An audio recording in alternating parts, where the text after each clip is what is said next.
Assalamualaikum warahmatullahi wabarakatuh.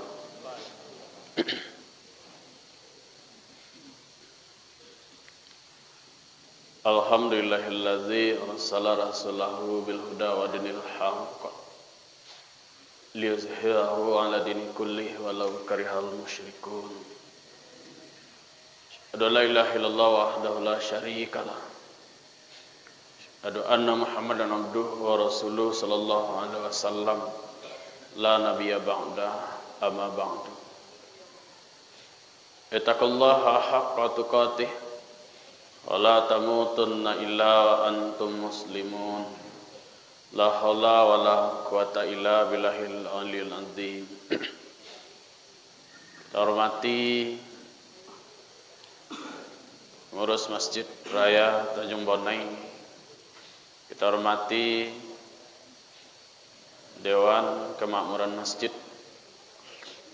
Kita hormati engkau-engkau alim ulama, cadik pandai, pemuka masyarakat, seluruh bendang dalam nagari, tungku tiga sejarangan, tali tiga sepilin, dan diamba gadang, dan dianjong tinggi. Ibarat kayu gadang tengah kotor, cekam ke bumi, pucuk cawang ke langit, urek tempek baselo, batang tempek basanda, daun tempek belinduang. Tempek belinduang kepanasan, tempek bataduh kehujanan. Kita hormati Pak Bapak, Ibu-ibu, umumnya kaum muslimin dan kaum muslimat sedang jamaah maghrib yang dimuliakan Allah Subhanahu wa Ta'ala.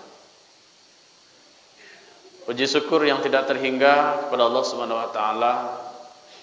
Di maghrib yang berbahagia ini kembali Allah pertemukan kita dalam ibadah kita, ibadah maghrib menjelang isya. Mudah-mudahan nanti di yaumul akhir Allah juga mempertemukan kita, mengumpulkan kita seperti hari ini di surganya, di surga Jannatul Naim. Berdasarkan pahala yang kita kerjakan, perbuatan ibadah yang kita lakukan, setiap langkah yang dilangkahkan ke masjid, setiap ambaian tangan, sedekah, wakaf, infak, apapun yang kita berikan di jalan Allah akan menolong kita di yaumul akhir, menjauhkan kita dari nerakanya dan masukkan kita ke dalam surganya. Amin. Amin ya rabbal alamin. Salawat beriringan salam untuk junjungan kita Nabi Allah Muhammad sallallahu alaihi wasallam dengan mengucapkan Allahumma shalli ala Muhammad wa ala ali Muhammad. Uswatun hasanah bagi kita semua. Suri contoh teladan yang baik. Semuanya menjadi contoh, minum makannya menjadi contoh, perkataannya adalah sunnah, tidurnya pun menjadi contoh, semua pekerjaannya menjadi contoh, ucapannya adalah menjadi kewajiban untuk kita jalankan sebagai orang-orang beriman dengan kita mengucapkan Allahumma shalli ala Muhammad wa ala ali Muhammad. Nanti di yaumul akhir kita akan mendapatkan syafaatnya. Bapak Ibu jamaah dimuliakan Allah Subhanahu wa Ta'ala. Kalau di dalam Al-Quran ada 4 Bapak Ibu jamaah dimuliakan Allah yang tidak bisa dipisahkan satu dengan yang lain. Yang pertama adalah aqimus shalah wa atuz zakah. Dirikanlah salat dan bayarkanlah zakat. Itu 2 hal perintah yang Allah berikan kepada kita, tidak boleh dipisahkan. Kita hanya salat saja, tidak membayarkan zakat, itu tidak boleh. Karena zakat kita tidak bisa dibayarkan oleh salat kita. Bagaimanapun taatnya kita salat 5 waktu sehari semalam, tahajud kita pada malam harinya, duha kita siangnya, kita tambah sunnah rawatib pada waktu-waktu tertentu, tidak bisa untuk membayarkan zakat yang seharusnya kita wajib atas diri kita yang seharusnya kita bayarkan. Maka wajib hukumnya untuk mengerjakan salat, wajib pula hukumnya untuk membayarkan zakat. Yang kedua Bapak Ibu jamaah yang dimuliakan Allah, ada pula perintah yang kedua itu adalah wa'ati Allah wa'ati Rasul. Taati Allah dan taati Rasul. Kita mentaati Allah saja tidak cukup, Pak. Harus juga kita mentaati Rasul. Orang yang hanya taat saja kepada Allah, dia tidak taat kepada Rasul, itu namanya ingkar sunnah. Kedua-duanya wajib hukumnya taat kepada Allah dan taat kepada Rasul. Yang ketiga apa? Yang ketiga adalah yang tidak bisa dipisahkan perintah itu, wa atiullaha birrul walidain. Taat kepada Allah, berbakti kepada kedua orang ibu bapa. Tidak juga bisa dipisahkan, Pak. Hebatnya kita, bagaimanapun taatnya kita kepada Allah, rajin kita sholat, rajin kita puasa, rajin kita tahajud, hebat sedekah kita, bagus bacaan Quran kita, banyak amal ibadah kurban kita, haji kita, umroh kita. Tetapi durhaka kita kepada orang tua, tidak akan pernah terbuka pintu surga buat kita. Bahkan pintu neraka terbuka selebar-lebarnya buat kita. Yang keempat, Bapak Ibu jamaah dimuliakan Allah, apalagi? Yang keempat yang tidak bisa dipisahkan perintah dalam Al-Quran yang Allah katakan kepada kita, wa atiullaha wa tujahiduna fi sabilillah bi amwalikum wa anfusikum. Taat kepada Allah, berjihad dengan diri dan harta. Hari ini orang banyak berjihad dengan harta, Pak. Tidak berjihad dengan diri. Banyak orang hari ini bangun masjid sendirian. Banyak orang bangun panti asuhan sendirian. Banyak orang yang bangun pesantren sendirian, Pak. Banyak orang yang bangun madrasah sendirian. Tapi ingat, itu baru namanya kita berjihad dengan harta. Bagaimana kita berjihad dengan diri, Ustaz? Berjihad dengan diri adalah kewajiban kita, terutama terhadap diri sendiri, terhadap keluarga kita, terhadap orang kampung kita, terhadap sanak famili kita. Mengatakan yang benar itu benar, mengatakan yang salah itu salah, mengatakan kepada perempuan-perempuan kita untuk menutup aurat, mengatakan kepada anak-anak kita untuk mereka melaksanakan sholat, mengatakan kepada seluruh keluarga kita untuk taat dan patuh kepada Allah, menjauhi segala larangannya, dan taat patuh kepada Allah Subhanahu wa taala. Itu adalah bagian dari saking hebatnya kita. Dia bangun masjid sendirian, Pak. Bahkan bukan 1, 2, 3 masjid. Sudah haji, Pak. Banyak sedekahnya, banyak infaknya, banyak membantu fakir miskin, orang tak mampu. Tapi satu yang tidak bisa dia, Pak. Apa? Menyuruh perempuan-perempuannya yang menjadi tanggung jawabnya untuk menutup auratnya. Menyuruh anak gadinya, menyuruh cucunya, menyuruh minantunya, tidak beraninya, Pak, untuk menyuruh menutup aurat dengan mengenakan jilbab, dengan mengenakan hijab, tidak mampu. Kalau bersedekah aja dibaca, Pak. Bisa dia bikin sendirian masjid. Bisa dia untuk membuat masjid. Bisa dia untuk membantu fakir miskin. Tiap tahun dia bantu orang-orang untuk di bulan puasa untuk bersedekah, membantu MTQ, membantu ini, membantu itu. Tapi satu yang dia berjihad dengan dirinya, mengatakan kepada anak perempuannya, mengatakan kepada menantu cucunya, bahkan kepada istrinya sekalipun, tidak bisa dia, tidak berani dia untuk mengatakan jihadu fisabilillah bi amwalikum wa anfusikum. Dengan anfusikum ini yang tidak bisa dia, Bapak Ibu jamaah dimuliakan Allah. Ada 7 perintah Rasulullah itu, Pak. 7 yang sering kita abaikan. Ada 7 perintah Rasulullah itu yang sering kita abaikan, Pak. Lai kita kerajaan Ustaz lai.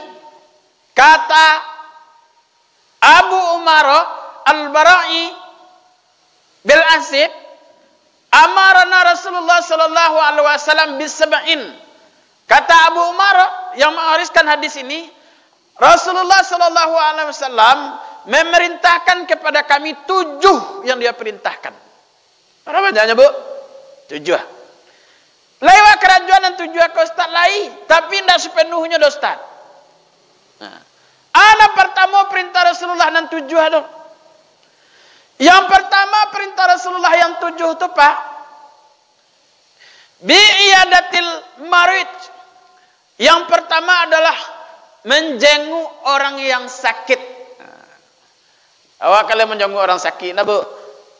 Lai, sebagian lain menjenguk orang sakit, Ustaz, lain. Tapi lihat tahu adab-adab menjenguk orang sakit deh. Kalau sakit disilau, kalau mati dijenguk. Kalau dalam agama indak takatu dah, Pak. Dalam agama mati ko dan dijenguk. Kata Rasulullah, bi'iyadatil marid, menjenguk orang yang sakit. Berarti kalau awak di Minang, sakit basilau mati bajongua. Kalau dalam agama, sakit kau nanti jongua. Nah, kalau mati ya nama takziah. Nah, lain mencari orang sakit awaknya start lain. Tapi le tahu adab-adab mencari orang sakit. Kadang-kadang Pak mencari orang sakit itu pun lah hilang lo budaya awak mencari orang sakit. Adabnya kalau mencari orang sakit itu Ustaz. Sekurang-kurangnya ompe adabnya mencari orang sakit ni Pak. Mana nampe ni? Yang pertama kalau mencari orang sakit ni coliak waktu celiak pertama? Waktu le boleh mencari orang sakit tengah malam. Tak. Le boleh mencari orang sakit yang sakit gigi. Yang sakit gigi wasio. Le boleh celiak. Le boleh mencari orang sakit di waktu mawari. Sesudah subuh boleh apa? Bila waktu nampas mencari orang sakit ni, yang pertama pagi atau sesudah asar atau sesudah maghrib. Maka dibuat orang besok, kalau besok di rumah sakit bila jam 2 boleh sampai jam 1. Jam 5 sampai jam 7 atau sampai jam 9 malam. Karena di waktu itu pas waktu untuk besok Pak. Waktu itu yang pas untuk menjenguk, untuk menculik orang sakit. Maka ada adabnya. Pertama tentukan waktunya, tak sembarang je menculik orang sakit. Yang kedua adab menculik orang sakit dia Ustaz. Dan kedua adab menculik orang sakit ni baon sesuatu yang paling disukai. Bu, kalau ibu sakit, anak dikecian orang kawak. Anak ketujuh kini dikak je. Anak kalau mak kini deh.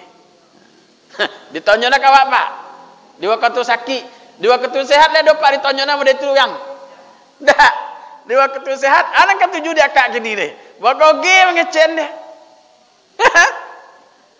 Tapi di waktu sakit, dah ada paling ditanya nah. Anak ketujuh kini deh kak. Baik sodo selego den kah? Dah ada ketujuh deh.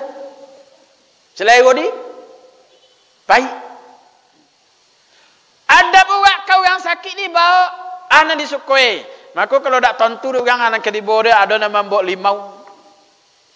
Ada nama mbok jeruk limau sama Ada nama mbok susu. Ada nama mbok gula. Ada nama mbok roti. Ibu-ibu kalau sakit yang ketujuh ribu. Buah-buahan. Adab itu Pak. Bagian dari adab untuk menculik orang sakit. Kalau bahasa kitanya membawa buah tangan. Kalau kau masaki ada bawa orang. Kini orang bawa segala ringannya Pak. Kau pai kau masaki amplop di bawah. Kau menculik orang sakit ke rumah jamaah amplop di bawah. Kau kinyak di pai amplop di bawah batu. Mungkin orang kini lebih suka amplop daripada orang lain Pak. Lalu cakap Bu. Padahal sunnahnya apa yang paling dia sukai? Karena banyak orang yang suka amplop. Dan ketiga adabnya Ustaz. Dan ketiga adabnya mencari orang sakit ni, tak boleh gonya dan berikan nasihat. Beri nasihat, beri dukungan. Baca Ustaz. Ibu, tiba di rumah orang sakit. Pertama kalau apa nampak kecen, tiba di rumah orang sakit. Bapa keadaan wan. Iyo kecopek kanye. Lemu di betul nah. Dah. Tanya nah, bapa keadaan wan. Tu lamang di dokter kin 3 pekan gak alai. Kalau dan celik-celik iyo wan tak sampai wan 3 pekan gak alai. Jangan. Tapi Pak, dia gianya dukung. Tak lama akak gak alai nak. Tak lama akak. Jangan. Tapi anak dia gia. Diaagi nasihat. Akak sakit dia. Dah 2 minggu tak makan. Tak kalamu akak galeh. Aginya nasihat. Mati do tak dapat dia awak dekat. Potang sitan sehat dan kak mati je nya. Tak ada sakit dia yang mati dia kak. Agi dukungan. Kau dak orang tambah payah tambah ditokan Coli-coli lah pucet kak nampak lah don. Ngok tangan lah basi, kaki tak beraso lah, bibir lah pucet, ngok badan lah kuih, tak lama kak le kak jahan. Dilarang. Berikan dia dukungan, berikan dia dukungan. Nan kampe astad. Adabnya menceli orang sakit di. Tiba di situ doaan. Doa orang sakit ustaz. Nan paling ringkas, nan paling sakete doa la ba'sa tahurun insyaallah. Insyaallah. Mudah-mudahan sakitmu menggugurkan dosa-dosa. Kenapa ya doa ada Pak? La ba'sa tahurun insyaallah. Atau ada doa yang lebih panjang. Allahumma rabban nasi azibil waqsa. Terus ke ujung. Bagi kita yang hafal, silahkan untuk dihafal. Kalau pencelik orang sakit ini, apa doa lu? Kampe-kampe dia anjuran Rasulullah. Kampe-kampe dia kok dapat dia awak. Bapak Ibu jamaah dimuliakan Allah. Pertama perintah Rasulullah dia apa? Menjongwa orang sakit. Nan kedua Ustaz. Nan kedua wattaba'il janair. Mengiringi jenazah.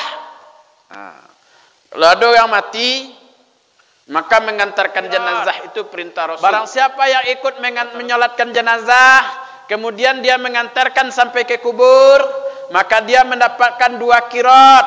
Sakirat ni berada Ustaz. Sakirat ni sagodang bukit Uhud.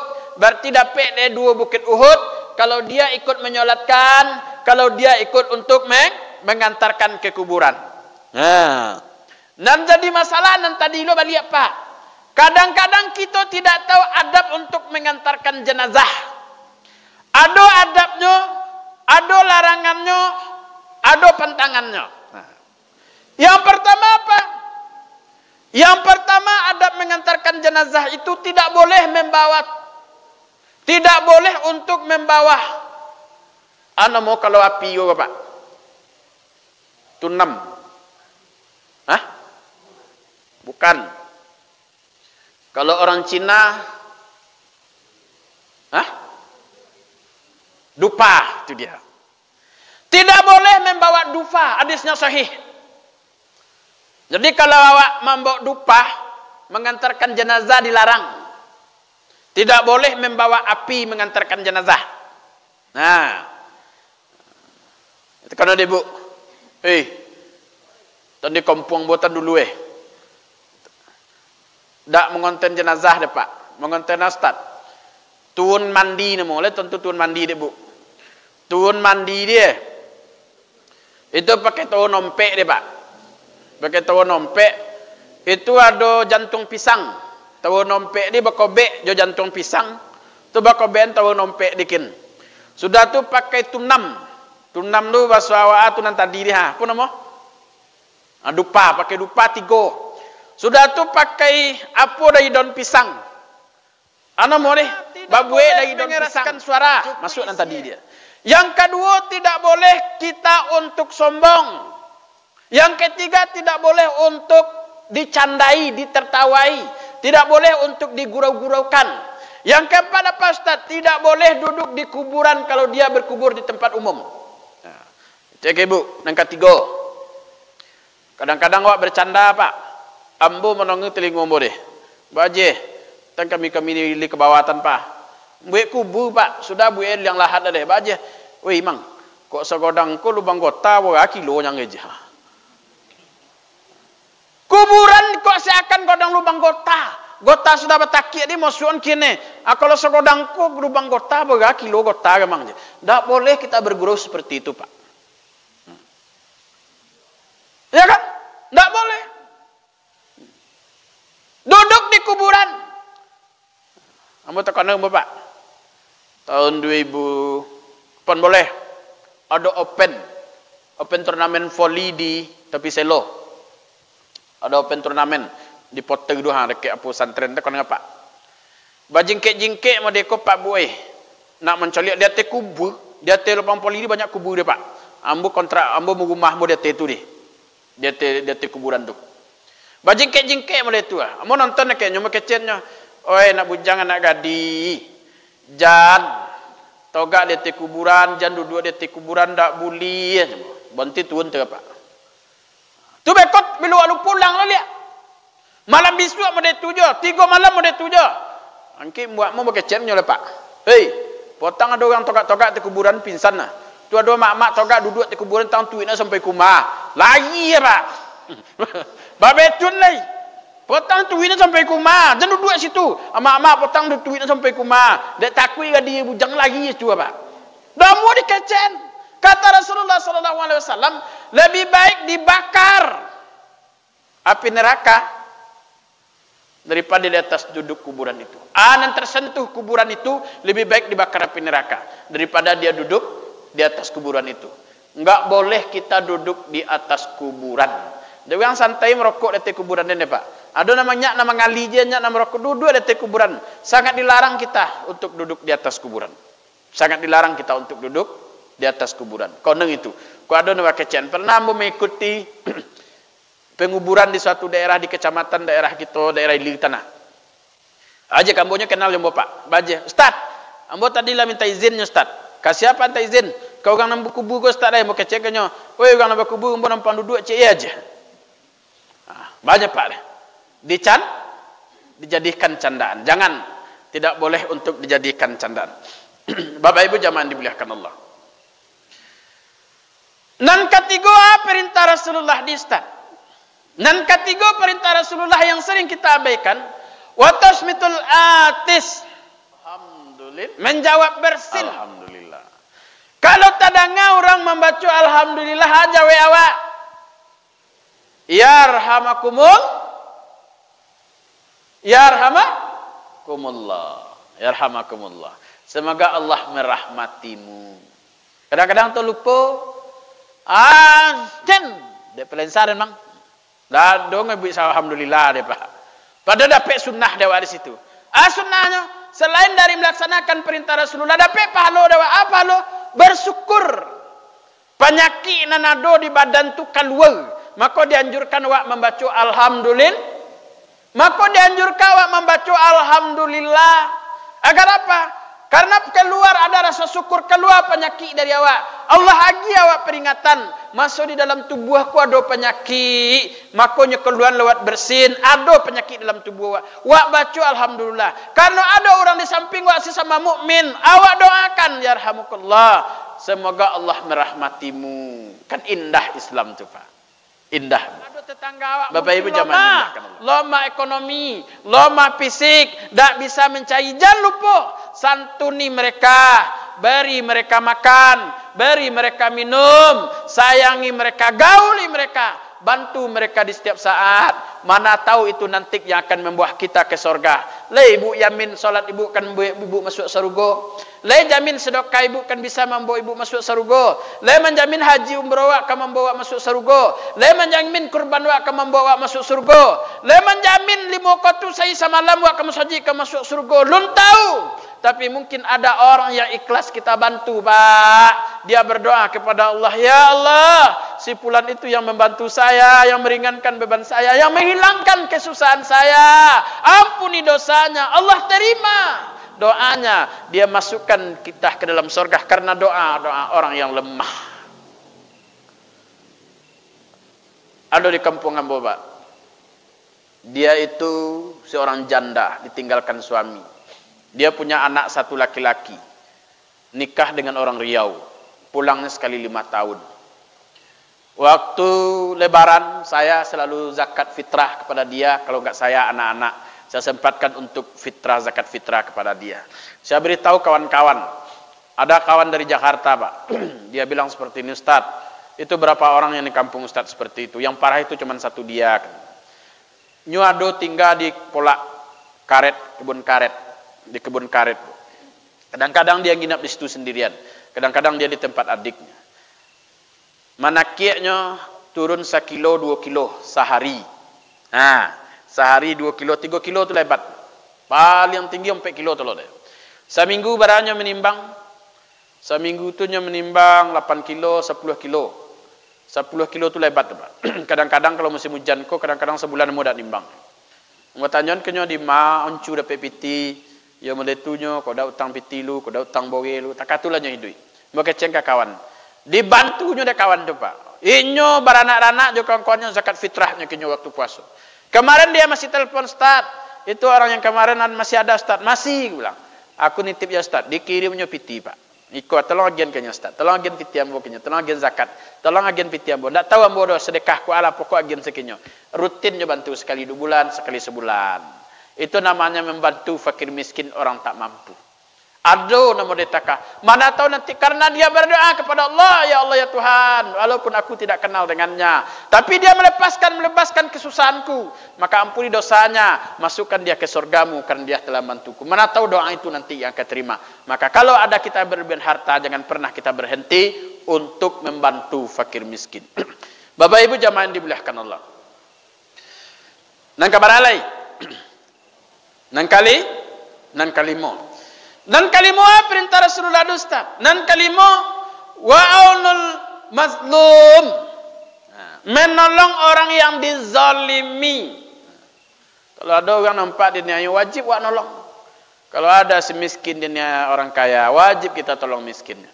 Kalau ada orang kecil yang dia orang besar, wajib kita untuk menolong yang kecil. Kalau ada orang yang dizalimi, wajib kita menolong. Tidak hanya dengan tenaga, dengan pikiran, bahkan dengan harta sekalipun. Harus kita bela orang-orang yang dizalimi. Dia ibu contoh cie. Ikut tanah, Pak. Dan paling banyak kasusnya, Pak. Ambo mengurus sertifikat tanah ke Pertanahan Nasional. Ambo bercerita ibu di situ. Ceritanya. Ada orang kaya. Ini baru masih ada sana, Pak. Lah sudah dibagi-bagi mereka. Banyak kejadian. Lah sudah dibagi-bagi tak kata. Tapi karena dia kaya, karena dia kuat, karena dia banyak uang, akhirnya dia geser juga pagarnya karena bikin rumah yang besar. Akhirnya hampir ke sodo dapat denyo tanah aku. Padahal sudah jelas milik seorang-seorang, tapi karena kaya, karena kuat segala macam, akhirnya apa? Tidak ada orang nanamu jadi saksi bahwa untuk mengatakan bahwa itu adalah hak miliknya. Kalau hukum Islam wajib untuk mengecen, wajib kalau tahu untuk sebagai saksi. Kalau awak tahu wajib untuk ikut menjadi saksi, memberitahukan kebenaran. Itu orang yang dizalimi ini. Jangan sampai awak takatu. Bapak Ibu jamaah dimuliakan Allah. Nang kanam perintah Rasulullah di Ustaz. Nang kanam wa ifsa'is salam. Nah, kenyaha. Menyebarkan salam. Ibu kalau basobok jo kawan pertama pakai cian. Assalamualaikum. Awak sebut jo kawan Pak. Kanong. Menakia. Angkano ke sawah. Sebut jo kawan. Pekano Kak. Pekabalai. Dado ke assalamualaikum ade Bu. Dado ke assalamualaikum ade Pak. Lebih percaya Pak? Hah? Dado ke assalamualaikum jarang. Datang dari Padang cie. Datang dari Jambi cie. Datang dari Pekanbaru cie. Basobok di Masjid Raya Basobok di Masjid Raya Tanjung Bonai. Sobok sikoe. Siapakah yang paling mulia di antara mereka? Yang paling mulia di antara mereka adalah yang pertama kali mengucapkan Assalamualaikum warahmatullahi wabarakatuh. Itu yang paling mulia. Dalam paling banyak harta do, dalam paling ancak umah do, dalam paling hebatnya do, dalam paling tinggi pangkat jabatan do, dalam paling ancak do. Siapa yang paling mulia? Bukan yang paling banyak uangnya. Yang paling mulia di antara mereka adalah orang yang pertama kali mengucapkan salam. Assalamualaikum warahmatullahi wabarakatuh. Itu orang yang paling mulia. Kendak? Basobok. Kembali ke balai. Apa wali? Basobok di balai. Onde penuh kambui, penuh asai. Jarang kita basobok. Assalamualaikum. Waalaikumsalam. Kemana kak? Sampai ke balai kan lama dong ini pak. Kita sampai ke sawah. Jadi empui. Tak pakai assalamualaikum sehingga ini pak. Pada perintah Rasulullah Sallallahu Alaihi Wasallam. Bahkan dalam hadis lain dikatakan Rasulullah Sallallahu Alaihi Wasallam, kata Rasulullah, ayuhan nas.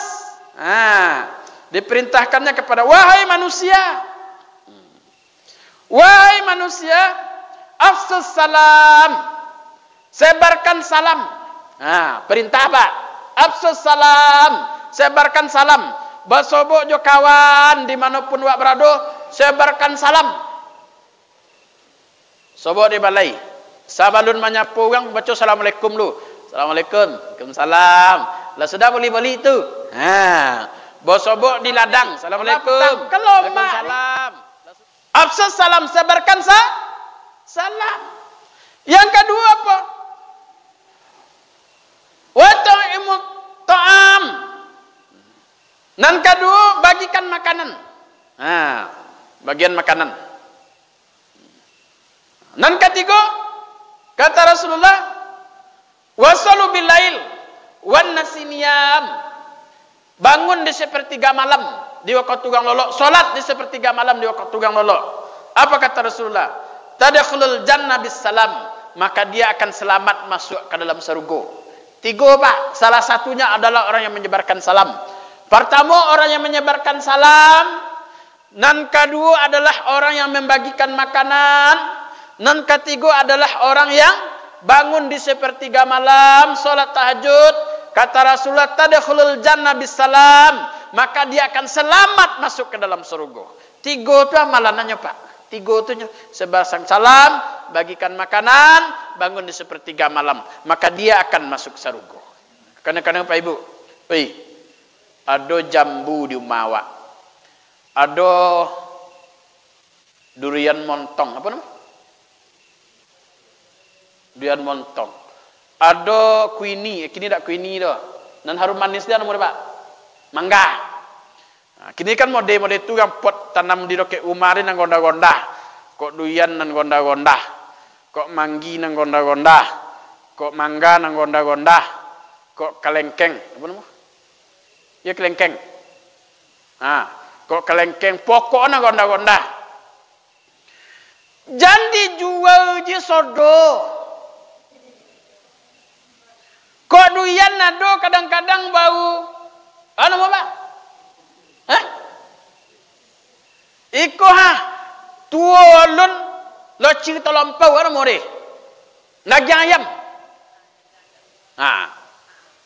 Bau daging ayam lupa. Lah diuwi, sodole tau pak diuwi. Dado dia kia tetangga ronde, masya Allah. Tak nginyam ngene deh. Kuini kok babuah, bacang kok buah, polam kok babuah, entum polam. Mbutan kok babuah, menyoki tetangga sengenek seorang tu kok dijual sudah tidak masalah. Ada batu, bagikan makanan. Kok sambal nan awak buek, abi kau tu ya pak, abi pak ibu. Mudah-mudahan nanti terakhir, perintah Allah nan ketujuh. Bapak ibu jamaah dimuliakan Allah. Nan ketujuh adalah perintah Rasulullah Sallallahu Alaihi Wasallam. Yang ketujuh itu adalah memenuhi sumpah. Mudah-mudahan ketujuh hari tolok dawak memenuhi sumpah. Mudah-mudahan kita bisa untuk memenuhi 7 perintah Rasulullah Sallallahu Alaihi Wasallam dan 4 perintah dalam Al-Quran. Mudah-mudahan bermanfaat karena waktu sudah habis. Bermanfaat untuk saya, bermanfaat untuk Bapak Ibu semua. Mudah-mudahan apa yang sampaikan menjadi pahala buat saya dan menjadi amal soleh bagi Bapak Ibu yang mendengarkan. Banyak maaf kalau ada kesalahan. Billahi fi sabil haq fastabiqul khairat. Assalamualaikum warahmatullahi wabarakatuh.